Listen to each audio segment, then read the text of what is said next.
જય શ્રી કૃષ્ણ. શું માત્ર સફળતા આપણા પ્રયત્નોથી જ મળે છે? ઘણીવાર આપણે કહીએ છીએ ને કે મેં કર્યું, મારાથી થયું. એક ક્ષણ વિચારજો, આપણો શ્વાસ પણ આપણા હાથમાં નથી. તો પછી આવું કઈ રીતે કહી શકાય કે મેં કર્યું?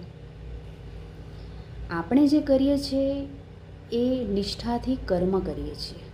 જે પણ કંઈ કરીએ છીએ નિષ્ઠાથી કરીએ છીએ. જે થઈ રહ્યું છે, જે થાય છે એ કુદરતના નિયમથી, ઈશ્વરની કૃપાથી થાય છે. માટે સફળતામાં અહંકાર નહીં, કૃતજ્ઞતા રાખજો.